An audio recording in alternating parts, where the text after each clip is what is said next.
Hello, fellow business owners. So I'm sure we have all been there where you're at Target with the kids and you swipe the card, or you're meeting a client for a coffee date and you swipe your card. And then before you know it, all of your personal and your business expenses are commingled and you don't know how to show the correct expenses on your P&L or your financial statement. Well, in today's video, I am going to walk you through how to make it look clean and make it accurate on your profit and loss statement. So when you provide that financial statement to your tax advisor or your CPA or who's ever filing your taxes, you know it's going to be accurate, it's going to be quick, and it's going to be easy. So let's go ahead and hop in. But before we get started, I first want to thank you for joining us today. My name is Katrina. My business partner Cheryl and I run and own Empower to Profit, where we work with small business owners just like you so they can have a clear understanding of their finances so they can run a successful business and take home a predictable paycheck. Because if you're not making money as the business owner, why are you doing all this hard work in the first place? So let's jump in. Okay, so the first thing we're going to do is we're going to pop right into QuickBooks. And if you're in the situation where you used your business credit card or debit card and you swiped some personal expenses, here's how you're going to clear those up and get them out of your bank feed, because you do not want to claim those expenses on your P&L. Those are not business expenses that are deductible, and it also can mess up your profit and loss report because it's not an accurate showing of what the real expenses are in the business. So let's go to your transaction tab. So it's going to be over here on the left. You're going to key transactions, bank transactions, and that's going to pull up all of the cards that you have connected to your bank feed. So we're going to go through our checking account here. So let's say, so these are the transactions that already pulled through. So let's say I'm going through these and Pies Cakes was actually a birthday cake that I purchased for my kid's birthday party. Now, QuickBooks is trying to be helpful and match some of these. This is just a sample company, so it might look a little bit different in yours, but still the same steps that you're going to do in your QuickBooks file. So I pull up this transaction by clicking on it. The vendor's fine. Now I come to my account. This is where I'm going to look for like an owner's draw account or something like that. And when I try and type it in, you can see here that it's not listed in our chart of accounts. So the next thing we have to do is add it to our chart of accounts. So you can add new account here. And so for owner's expenses, we can name that owner's draw. And if you need a reminder, you can put a little description down there if that makes you happy. And then this is going to be an equity account. And you'll see here owner's equity. And then you just save it from there. And then that's going to pop up in your account listed here where you can just select it. So this is for $87.50 going there. So let's do another one. So let's say, so here's a squeaky clean car. Let's say that this was an expense I put, again, on my business credit or debit card by accident, and it's actually a personal expense. I don't want this on my business profit and loss report. I need to kick it to somewhere on the balance sheet. So we're going to go to categorize. Squeaky clean. Owner's draw. And you're going to add it from there. So just to show you what it looks like on the other side, so we can go to owner's draw here. So again, this is the new equity account that you put in your chart of accounts. So you can view it and you can see the two transactions that were put into this category. So the difference is when you're looking at your reports, the way it's going to look is if you pull up your balance sheet, remember it's not on your profit and loss statement. This is going to come through on your balance sheet.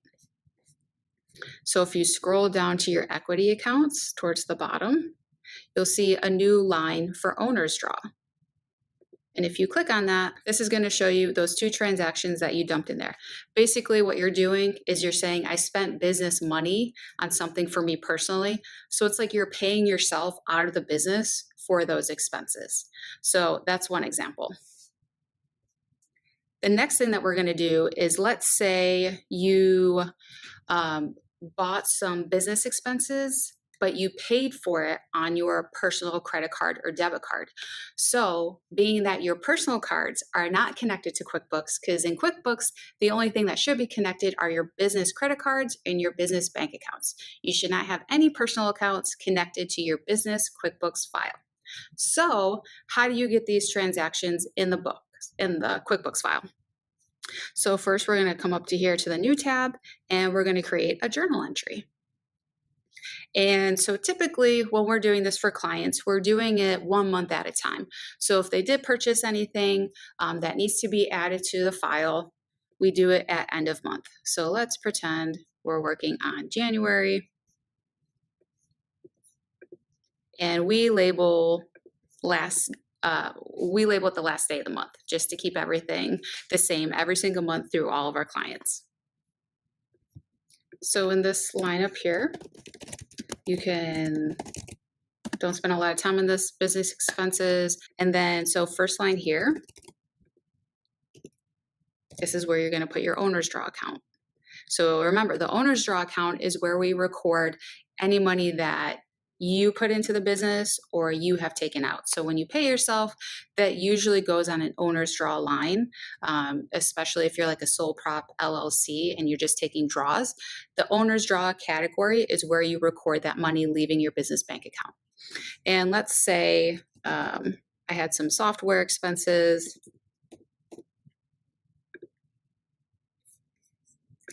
Which we will add.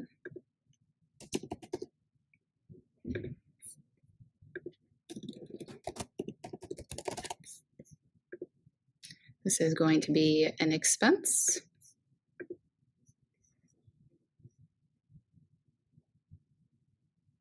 Okay, so they don't have a specific software tab, so you can just list it under like general. And then make sure that you're selecting that. So I got named wrong, but we can fix that in the chart of accounts. Let's say another thing is, okay, this of course is going to be an expense.